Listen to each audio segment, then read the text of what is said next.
Les militants et sympathisants de notre parti, je voudrais, avant de commencer mes propos, m'acquitter d'un devoir, celui de transmettre mes sincères salutations à celles et ceux qui se sont massivement mobilisés pour participer à cette Assemblée générale du 15 février 2025.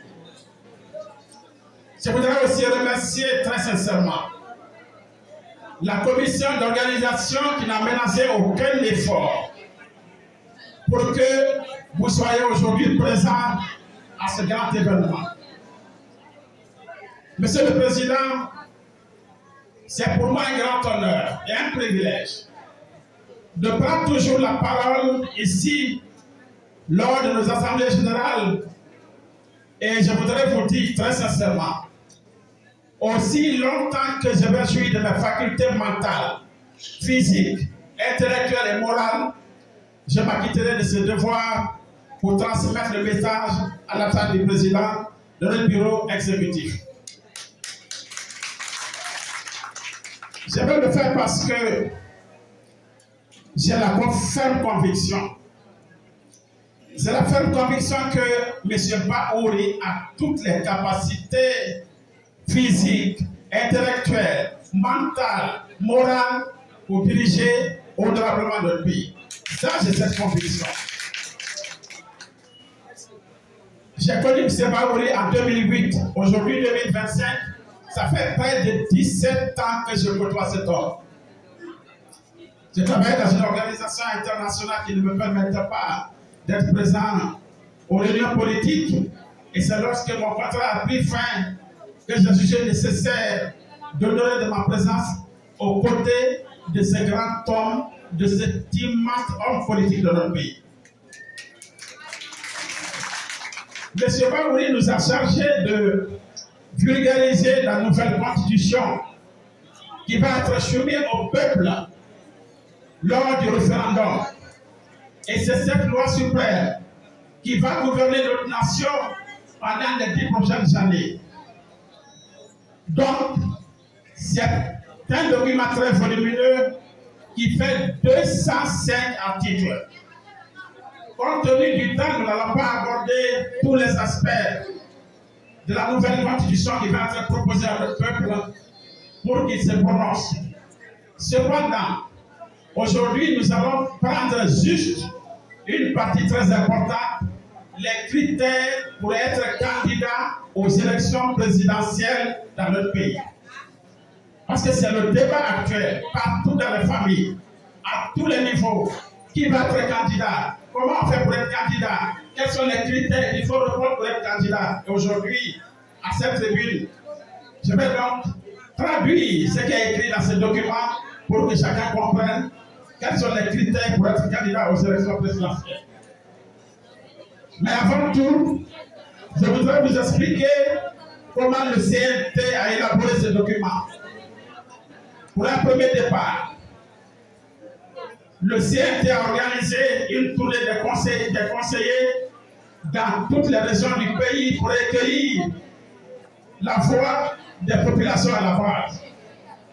Et ensuite, notre gouvernement a organisé des assises nationales pour même permettre aux populations de dénoncer les exactions qu'elles ont subies de 1958 à nos jours.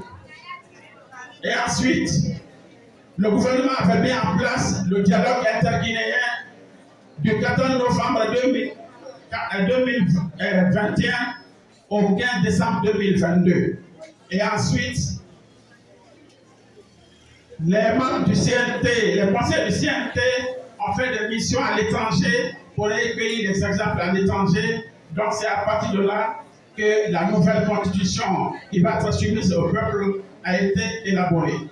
Encore une fois, c'est encore un projet et il y a un détail très important. Pour l'inclusivité, vous avez un site où chaque citoyen guinéen peut apporter sa contribution et ce site c'est www.debatcitoyen.gr.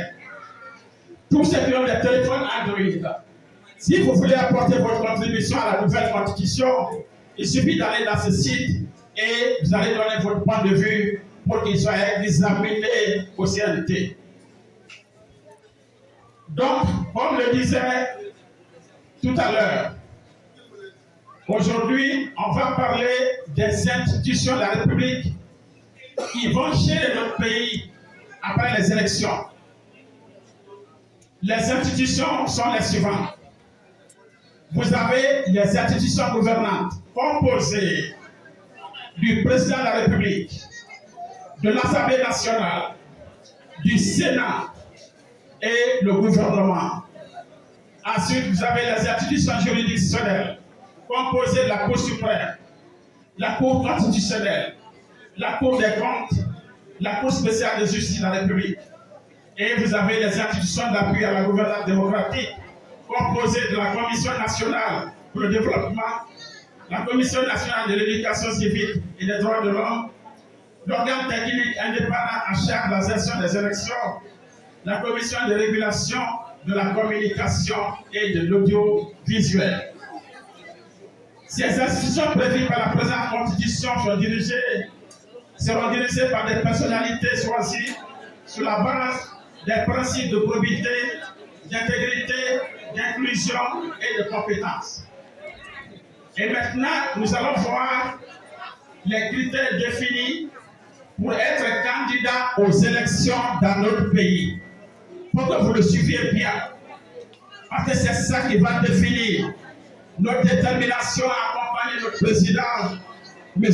Amadou Ouriba, président de notre parti et actuel Premier ministre chef du gouvernement de notre pays.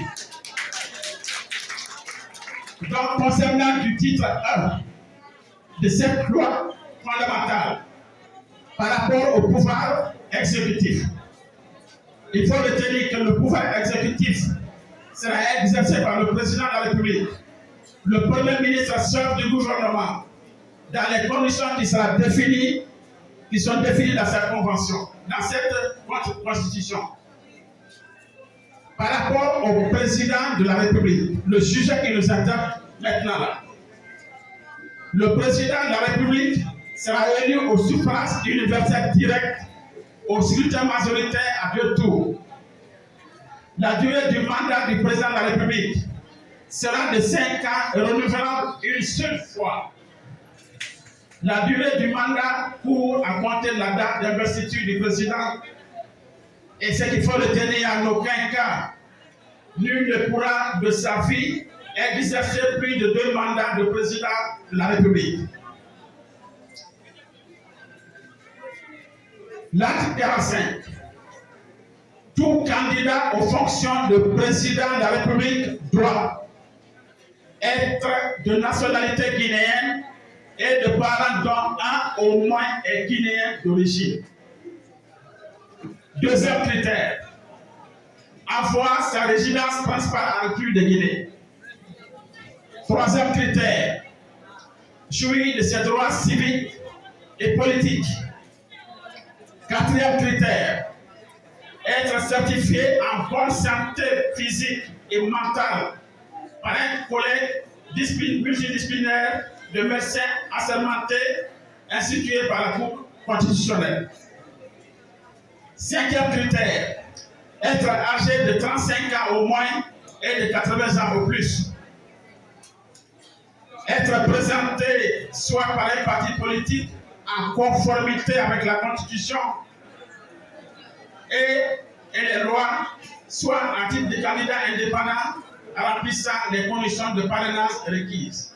Ça veut dire que les prochaines élections présidentielles, il y a 2 possibilités. Soit le candidat est présenté par un parti politique, ou bien il est parrainé par un nombre suffisant d'électeurs. Et c'est la première fois que les Guinéens vont être confrontés à ce type de la Constitution. Les candidatures sont déposées au greffe de la Cour constitutionnelle 90 jours au plus et 60 jours au moins avant la date du scrutin. Et un collège multidisciplinaire de médecins assermentés institué par la Cour constitutionnelle entre en fonction à compter de la date de clôture du dépôt des candidatures. Mais ce qui est très important et qu'il faut retenir, l'article 6 qui est proposé dans la nouvelle constitution exige la parité homme-femme. Ça veut dire que dans les années à venir, si on va former un gouvernement de 20 membres, il faudrait 10 hommes et 10 femmes. Donc c'est le bon moment. Vous qui avez vos enfants filles à l'école, il faut faire tout possible pour qu'elles continuent à étudier. Parce que la parité ne se décrète pas. La parité va exiger la compétence. La parité va exiger la formation à des niveaux très élevés. Et donc, voilà la partie essentielle, compte tenu du temps que je voudrais partager avec vous. Et la prochaine fois, nous allons encore aborder un autre cas concernant, par exemple, le Sénat et le mode d'élection.